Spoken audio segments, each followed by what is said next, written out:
Raphaël, avec le printemps, l'été, forcément, on a envie de manger un peu mieux. Et se présente à nous une jardinière de légumes industrielle. On se dit, c'est l'occasion de manger des légumes. Voilà, mais sauf que je vais vous casser un peu cet envolé bucolique là, parce que j'ai trouvé cette jardinière 4 légumes. Pas plus d'informations que ça.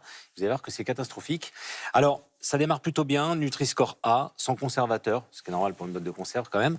Mais vous allez voir, c'est... y a La suite va se gâter. Ouais, exactement. Jessé, vous, les légumes, c'est quelque chose Moi, qui vous parle? ça me connaît parce que on a une ferme de légumes bio dans ma famille. Donc vraiment toute mon enfance, j'ai ramassé des légumes et je fantasmais très fort sur ces boîtes. C'est pas vrai. Bah, si, parce que moi, j'en pouvais plus d'aller chercher les légumes dans le champ. Ah oui, c'est vrai qu'il y a Et sur la salade en sachet aussi. Je rêvais qu'on ait de la salade en sachet. Alors que finalement, vous étiez dans le bon avec. C'est une hérésie pour ma mère. C'est une hérésie, ouais, mais on va le voir quand même. Il y a combien d'ingrédients dans cette boîte? On a dit 23 tout à l'heure. 23 ingrédients. Non, mais c'est de la folie. Alors que normalement, vous voyez, jardinière 4 légumes, vous rajoutez de l'eau et puis un peu de sel, on va dire. Peut-être des aromates un peu. Voilà, mais bon, 6, 7, quoi. Comment ça se fait qu'on arrive à 23 en fait?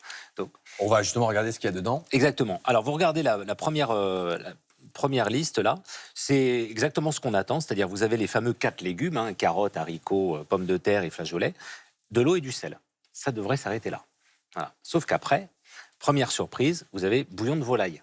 C'était pas marqué que vous aviez des légumes qui étaient cuisinés avec de la viande. Donc si vous êtes vegan ou végétarien et vous dites bah tiens j'achète des légumes, bah loupé, c'était pas précisé. Ah ouais. Donc déjà, il faut bien lire l'étiquette. Et alors, ce bouillon, deuxième chose aussi, alors si vous voulez, on va ouvrir la boîte parce que c'est intéressant. Vous allez tout verser là-dedans si ça ne vous gêne pas. Regardez ça. Au niveau appétit. Je fais tout tomber. Ah ouais, allez-y. Donc vous voyez la quantité de jus qui se... Il y a pas mal d'eau quand même. Il y a pas mal d'eau. Et alors là, c'est pareil. Ça brille beaucoup aussi, je trouve. Ça, c'est grâce à l'amidon. Oui. Ah, c'est normal. Bah oui, enfin c'est normal. Tout est calculé, vous savez. Donc là, effectivement, il y a beaucoup d'eau. 800 grammes. Le poids de la boîte, 510 grammes une fois égoutté. C'est-à-dire que les 300 grammes, le delta, c'est de l'eau. Alors voilà, donc je ai séparé, j'ai travaillé tout à l'heure, j'ai vraiment séparé les légumes. Vous avez un tiers, c'est un bouillon, donc bouillon de volaille, etc. On va y revenir. Et après, vous avez 2 tiers de légumes. Donc déjà, vous achetez. Donc non seulement on achète de l'eau et un bouillon qui en plus n'est pas forcément terrible. Non. Et vous allez nous reproduire justement la recette du bouillon. Exactement. Alors le bouillon, il est catastrophique. Honnêtement, on va le refaire. Donc c'est ça. D'accord. C'est à peu près presque 300 millilitres du coup, quand même, ce qui est pas. Déjà, c'est. Ça sent le bout. J'imagine ça sent la viande. Ouais, bah oui, même pas. Je sais pas, c'est un peu bizarre. C'est chimique. Alors, ce qu'on va faire, on va le refaire. Oui, chimique, vous allez. On va Je vais dans votre sens. C'est gentil. La folle. C'est bien. Alors, on y va. Donc, il vous faut de l'eau. Donc, on va remettre déjà de l'eau. Et puis ensuite, du sel. Bon, ça, de l'eau, du sel pour cuire des légumes, ça va. Et alors là, maintenant, 3 exhausteurs de goût. Donc, on connaît le glutamate, E621. Vous avez le 627 et le 631 que je vous rajoute. Donc, c'est du glutamate, de l'inosinate. Voilà, inosinate, pardon. Et puis, du guanylate. Donc, ça, en fait, on connaît le glutamate. Le truc, c'est que là, on va rajouter exprès 2 autres exhausteurs de goût. Et il y a un effet synergie avec ces molécules. Et du coup, ça va multiplier par 20 ou 30 les arômes que vous allez mettre dedans, en bouche. Donc c'est très bon alors que ça n'a pas de goût. Et c'est pour ça qu'ils en mettent 3. Et vous voyez sur l'étiquette E621, E631 et E627. Voilà, vous avez un petit malin. Quelque chose qui ressemble à du sucre. On met du sucre. Exactement. Alors ça, voilà. Alors vous avez 2 types de sucre. Vous pouvez jouer avec moi si vous voulez. Allez, mais je ne veux pas faire. J'ai l'impression que ça va faire. Du sucre en poudre. C'est qu'une jardinière. Donc, du sucre, mais industriel. Du sirop de glucose.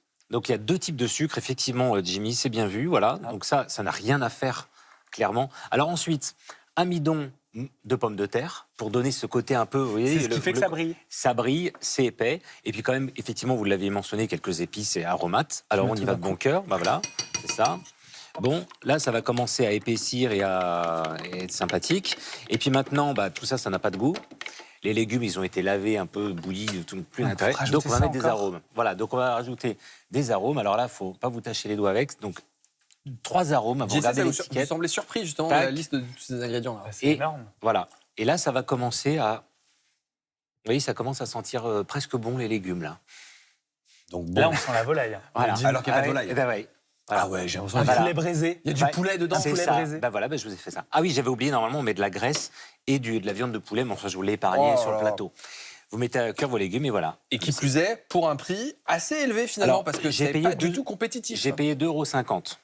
Voilà. La boîte La boîte. Et alors, par contre, après, quand on fait les courses, on se dit, je vais quand même acheter. Donc, j'ai vraiment joué le jeu, j'étais dans la même grande surface qui n'est pas forcément d'ailleurs très bon marché, pour être très honnête. Mais je me suis dit, allez, 2,50 €, je vais acheter les légumes. Vous avez acheté pour 2,50 € J'ai acheté pour 2,50 € de légumes. Et voilà ce que vous avez. Vous avez quand même ici 150 grammes de haricots. Ouais. D'accord. On pourrait les couper, enfin bon, là, voilà. Ensuite, vous avez 200 grammes de carottes. Ouais. C'est quand même pas mal. 200 grammes de pommes de terre. D'accord. C'est quand même déjà plus appétissant. 150 grammes de petits pois. Ouais. Donc là, il y a 750 grammes de légumes frais. Donc on a un tiers de plus. Voilà, exactement. Et presque, je rajouterai 50 grammes d'eau, un peu de sel et des épices, et j'aurai mes 800 grammes, ma boîte de conserve. Ouais, donc pour le même prix. Ouais, pour le même prix Donc, et avec des. Et regardez quand même, sélectionnés. déjà, il n'y a quasiment plus rien à faire. Une petite noisette de beurre si on a envie, on couvre un peu de thym. C'est juste génial, quoi. Ils ont meilleure tête. On rappelle Cadeau. que vous avez également trouvé une marque distributeur, moins chère et meilleure. Ah oui, ça c'est intéressant parce qu'effectivement, on se dit, ça c'est une marque qui est quand même assez premium, on va dire. On se dit, bon, ça c'est bien, 2,50 €. Juste à côté, il y avait 2 € cette boîte-là, qui est une marque de distribution, ce qu'on appelle MDD, donc 50 centimes moins cher. Et quand vous regardez l'étiquette, 0 additif, 0 sucre, 0 arôme.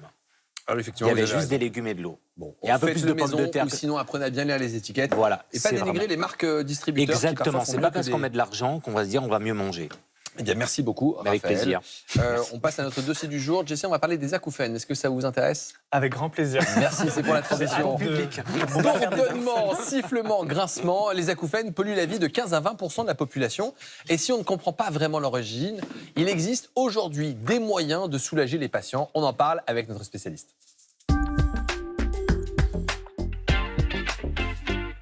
Et nous sommes ravis d'accueillir le docteur Isabelle Monnier, médecin ORL à l'hôpital de la Pitié-Salpêtrière. C'est la PHP et c'est à Paris. Bonjour. Bonjour. Merci d'avoir accepté notre invitation. Alors, les acouphènes, c'est quelque chose qui est hyper fréquent. J'ai l'impression qu'on connaît tous quelqu'un dans notre entourage qui a de l'acouphène. C'est vraiment ça, c'est 10-15% de la population. Oui, même un peu plus dans certaines études, même plus de 15, oui. Donc 15% de la population, mais qui va avoir des acouphènes de façon temporaire ou qui vont en souffrir tous les jours de façon chronique? Alors, c'est très variable. Parfois, c'est fluctuant, temporaire. Et puis, il y en a chez qui ça devient définitif. Ça augmente avec l'âge. Les gens les plus âgés ont plus de risques d'avoir des acouphènes que les gens plus jeunes. Et c'est très souvent associé à une surdité dans plus de 85% des cas. On va en reparler dans quelques instants, justement. Alors, Mais c'est quoi déjà les acouphènes? voilà. Est-ce qu'on peut définir un acouphène? Et on en fera écouter quelques-uns. Vous ne zappez pas, hein, d'accord? Mais vous allez voir que c'est vraiment très désagréable. Alors, les acouphènes, c'est un bruit qui est créé par l'oreille, que seul le patient, le sujet peut le percevoir. À l'extérieur, on ne peut pas le percevoir, qui est fabriqué par l'oreille interne. Ça peut être différents types d'acouphènes, des acouphènes aigus, des grésillements. Ça peut être comme un bruit de réfrigérateur, des bourdonnements, même des clics-clics, voire comme des battements du cœur. Là, il faut vraiment y faire attention. Et même certains acouphènes, peut être des hallucinations auditives, voire des gens qui vous parlent. On peut Alors, avoir, Jesse, tout ça, c'est des Entendre acouphènes. des voix, c'est des acouphèmes? Eh bien oui, ça peut être une sorte faut que je d'acouphène. consulte, hein.